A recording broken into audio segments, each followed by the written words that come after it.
Alors, voici quelques questions de géométrie. Il n'y a rien de bien difficile. Il faut s'appliquer un peu. Voilà, donc tu peux faire l'exercice et puis regarder la vidéo après ou mettre sur pause quand tu en as envie. D'abord, première question, trace un segment AB ayant pour longueur 6 cm. Bon, ça va pas être très compliqué. Donc, je prends la règle et 6 cm ici. Le segment s'appelle AB, donc extrémité A et B. Ensuite, place le milieu haut du segment AB. Puisque le segment AB mesure 6, le milieu est égal distance des extrémités, donc il est à 3 cm des extrémités. Voilà donc le point haut, ici, à 3 cm des extrémités. Je peux indiquer l'égalité des segments AO et OB. Construis la médiatrice D du segment OB. Alors, construire, c'est au compas. En plus, on me dit de tracer, de laisser apparaître les traces de la construction. Donc, au compas, je prends un écartement quelconque,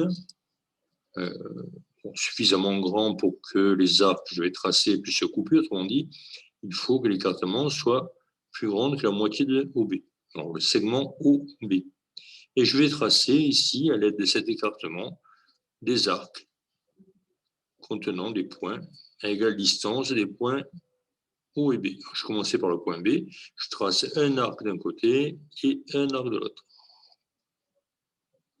Ensuite, je place le compas, la pointe du compas au point O et je recommence en plaçant un arc d'un côté et de l'autre. Et ces deux arcs vont couper les précédents. Voilà. Alors, les points que j'ai ici sont bien équidistants de O et de B. Même distance d'un côté comme de l'autre. Bien, donc j'ai deux points équidistants de O et de B. Ces deux points sont sur la médiatrice de OB. Et donc, je peux tracer cette médiatrice qui passe par ces deux points. Voilà. La médiatrice. On me dit de l'appeler petit d. Alors, les informations, on les note sur le dessin. Donc, on a ici un angle droit, puisque c'est la médiatrice. Et là également, puisqu'elle passe sur le milieu de OB, je peux marquer. Alors, si on marque, voilà, cette longueur est égale à celle-ci. Ça peut être utile pour s'en souvenir par la suite. Ensuite, on me dit de tracer une demi-droite AY telle que l'angle BAY mesure 30 degrés. L'angle BAY. Le sommet de l'angle, c'est le point A. BAY, donc Y va être par là. Bien, donc là, je prends le rapporteur et je vais tracer mon angle de sommet A, demi-droite AB et l'autre demi-droite AY. Et il faut que ça fasse 30 degrés. Donc, centre du rapporteur, on voit bien le centre, on est une cible, au sommet de l'angle. Donc, le sommet de l'angle, c'est le point A. Le zéro du rapporteur sur la demi-droite AB. Là, soigneusement. Alors, le 0 ici, c'est sur la graduation intérieure. Et je vais repérer un angle de 30 degrés. 30 degrés, c'est ici. C'est un angle aigu, 30 degrés. Hein. Donc, ici, je marque un point, 30 degrés, et je vais tracer ma demi-droite qui passe par A et par ce point-là. C'est une demi-droite, hein, donc elle n'a pas de fin. Elle a une origine, c'est le point A, mais elle n'a pas de fin. Je m'arrête parce que ma feuille s'arrête. Hein, à Y. Cet angle-là mesure 30 degrés. Voilà. Et on me dit qu'on appelle C le point d'intersection de la demi-droite AY et de la droite D. Donc le point C, c'est lui. Puis on me dit de tracer le segment BC. Donc je trace le segment BC. C'est pas très compliqué. Donc je trace le segment BC. Voilà. J'ai un peu dérapé. Voilà. BC.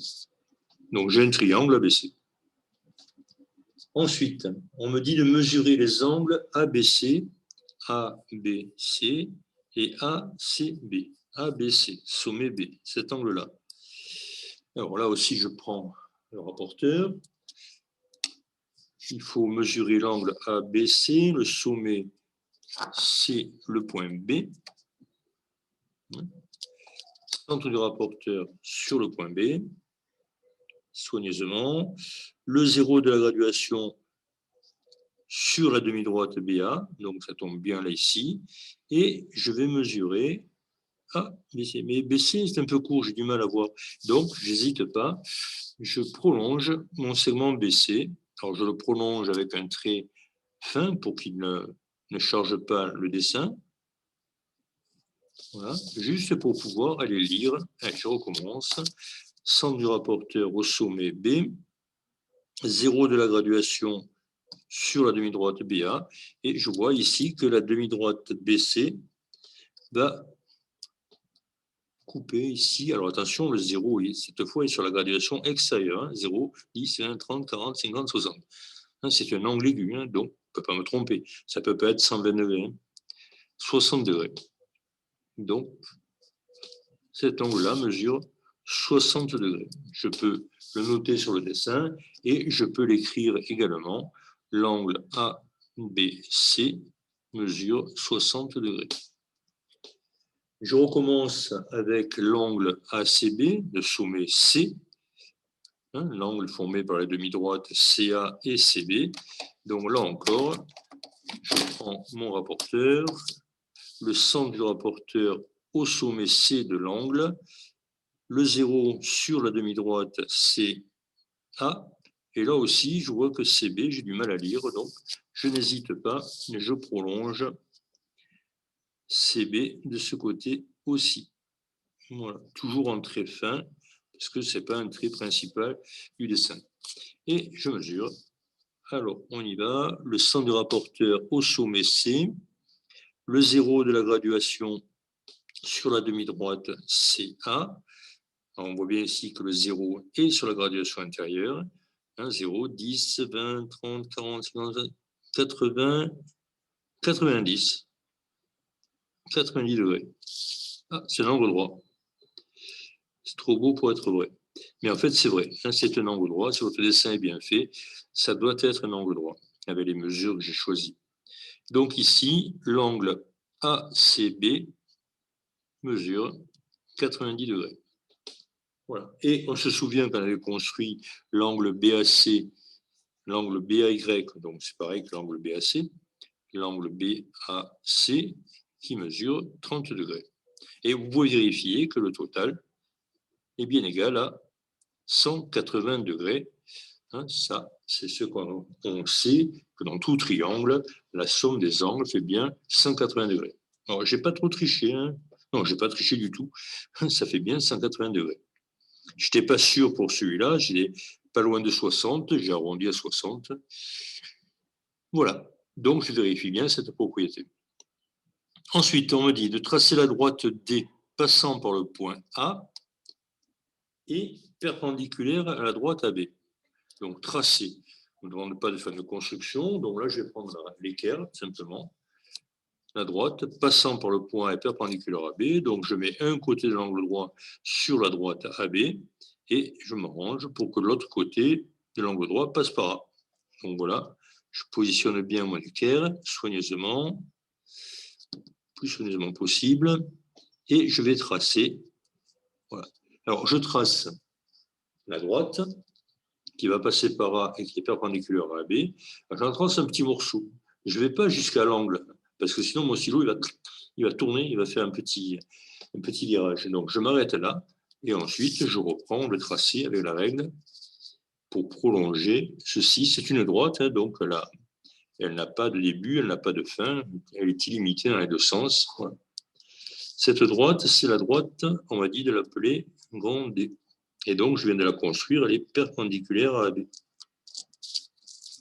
Il faut justifier que D est parallèle à la droite D, que grand D est parallèle à la droite petit d. Grand D, petit d. Si j'ai pris la précaution de noter les angles droits, je vois tout de suite La réponse, la droite D, grand D, et la droite petit d, les deux droites qui sont là, sont toutes les deux perpendiculaires à AB. Or, si deux droites sont perpendiculaires à une même troisième, alors elles sont parallèles entre elles. Voilà. J'ai ma démonstration, il ne reste plus qu'à l'écrire. Donc, je vais rédiger en écrivant cela. La droite grand D est perpendiculaire à AB, on vient de le construire par construction, on peut dire. La droite petit d est la médiatrice de OB, donc elle est perpendiculaire à OB. Donc la droite petit d est perpendiculaire aussi à AB. Conclusion, on a bien deux droites, grand D et petit d, qui sont toutes les deux perpendiculaires à une même troisième, donc elles sont parallèles entre elles. Voilà, il ne te reste plus qu'à écrire la rédaction.